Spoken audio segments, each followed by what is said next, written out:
এখন যেহেতু আপনারা জুম ইন এবং জুম আউট এবং হ্যান্ড টুলের প্যানিং কিভাবে করে এটা শিখেছেন, চলুন দেখা যাক কিভাবে আমরা আরেকটু স্পেস নিতে পারি।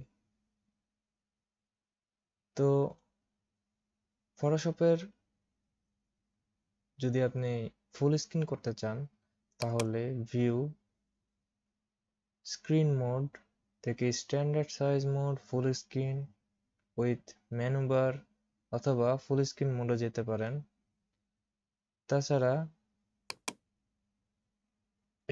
লেফট হ্যান্ড সাইড স্ক্রিনে আপনি স্ক্রিন মোড চেঞ্জ করতে পারেন। এখানে দেখতে পাচ্ছেন প্রতিটি অপশনের পাশে কিবোর্ড শর্টকাট F দেওয়া আছে। সো আমরা যদি F ক্লিক করি তো ফুল স্ক্রিন চলে আসবে, আবার F ক্লিক করলে ফুল স্ক্রিন থেকে বের হয়ে যাবে। তো এখন দেখা যাচ্ছে যে ফুল স্ক্রিনে যখন যাবে তখন দেখতে পাচ্ছেন যে আমাদের ইমেজের পিছনে যে জুম ইন অথবা প্যান করার যে অপশনগুলো ছিল বা যে প্যানেলগুলো ছিল এগুলো চলে গেছে। তো যেহেতু আমরা এর আগে শিখেছি কিভাবে জুম ইন করতে হয় তো আর প্যান করতে হয়, তো আমরা সেভাবে জুম ইন অথবা কিবোর্ড শর্টকাট দিয়ে প্যানিং করতে পারি। তো আমরা যদি ফুল স্ক্রিন মোডে যেতে চাই তো ভিউ থেকে ফুল স্ক্রিন মোডে ক্লিক করব। তো ফার্স্ট টাইমের জন্য একটি মেসেজ আসবে, মেসেজ দেখে ভয় পাওয়ার কিছু নেই। এখানে শুধুমাত্র আমাদের ওয়ার্নিং দিতেছে যে আমরা যখন ফুল স্ক্রিনে চলে যাব তো আমাদের যে অপশনগুলো ছিল বা প্যানেলগুলো ছিল সেগুলো কমপ্লিটলি চলে যাবে। তো আমরা ডোন্ট শো এগেন ক্লিক করলাম এবং ফুল স্ক্রিনে ক্লিক করে ফুল স্ক্রিন মোডে চলে যাব।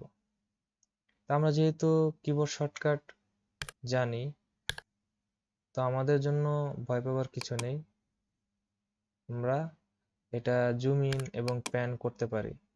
তো এই মোডটি প্রেজেন্টেশনের জন্য বেস্ট। তা আপনার কাজ যদি কাউকে দেখাতে হয় তো এভাবে দেখাতে পারেন।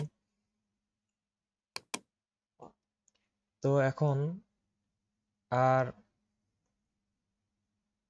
আপনার প্যানেলগুলো যদি এই অবস্থায় কাজ করতে চান তো দেখতে পারেন যে আপনি রাইট সাইডে ক্লিক করলে আপনার প্যানেলগুলি আবার শো করবে এবং লেফট সাইডে ক্লিক করলে আপনার টুলবারগুলি শো করবে। তো এই মোড থেকে বের হওয়ার জন্য আমরা F শর্টকাট ছাড়াও স্কিপ চাপ দিলে ওই অপশন ফুল স্ক্রিন মোড থেকে বের হয়ে আসবে।